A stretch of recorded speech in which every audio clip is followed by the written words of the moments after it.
जनपद सिद्धार्थनगर में सुहेल देव भारतीय समाज पार्टी के राष्ट्रीय अध्यक्ष ओम प्रकाश राजभर इटवा तहसील के बेलवा में कार्यकर्ता सम्मेलन में शिरकत किए, जहां पर ओम प्रकाश राजभर का जिला अध्यक्ष ने जोरदार स्वागत किया।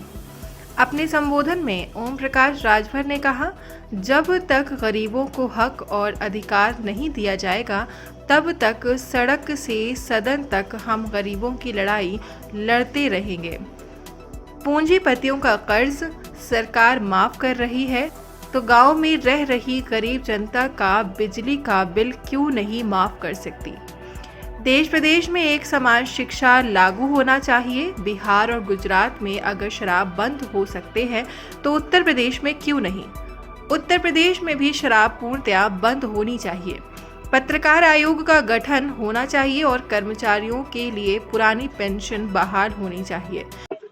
देखिए, जो शोषित वंचित लोग हैं, आजादी के 75 साल में जिनके दरवाजे तक शिक्षा, स्वास्थ्य, रोजगार, नौकरी आज तक नहीं पहुंची है, उनको समझाने का प्रयास कर रहा हूं कि इस देश में जाति के नाम पर बांट करके सियासत हो रही है।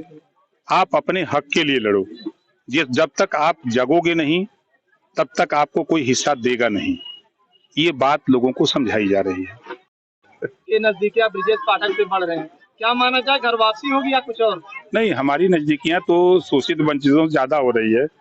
आपने देखा कि 20-20, 25-25 हजार, 10-10 हजार, 15-15 हजार, 2-2 हजार, 4-4 हजार, 1-1 हजार लोगों के बीच में जाकर के हम उनको जागृत कर रहे हैं कि अपने हक के लिए लड़ो।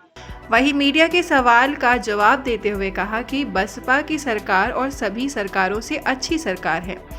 आपने 95 में मायावती की सरकार देखा था ना, यही अधिकारी हनुमान चालीसा पढ़ रहे थे, याद होगा आपको भी। और काम के मामले में आजादी के बाद कांग्रेस ने बेहतर काम किया। फैक्ट्री लगाई, सड़कें बनवाई, स्टेशन बनवाया, रेल लाइन बिछाई। उसके बाद यूपी की अगर बात करें तो बेहतर प्रशासन मायावती जी ने दिया है। उनसे अच्छा प्रशासन कोई नहीं दे सकता है। जातीय जनगणना के सवाल पर उन्होंने कहा कि हम जातीय जनगणना के लिए 20 साल से समर्थन में हैं। हम तो भैया 20 साल से चिल्ला रहे हैं कि जातिवार जनगणना जब तक नहीं होगी, अब यही किसी को पता नहीं कि पतभर है कि नहीं है, भर है कि नहीं है, राजभर है कि नहीं है। ये आबादी जातियों की गिनती जब तक नहीं होगी तब तक इनको बजट शिक्षा के लिए, स्वास्थ्य के लिए, रोजगार के लिए इनको नहीं मिलेगा। नौकरियों में हिस्सेदारी जब तक इनकी गिनती नहीं होगी तब तक नहीं मिलेगा। तो हम तो उसको 20 साल से चिल्ला रहे हैं।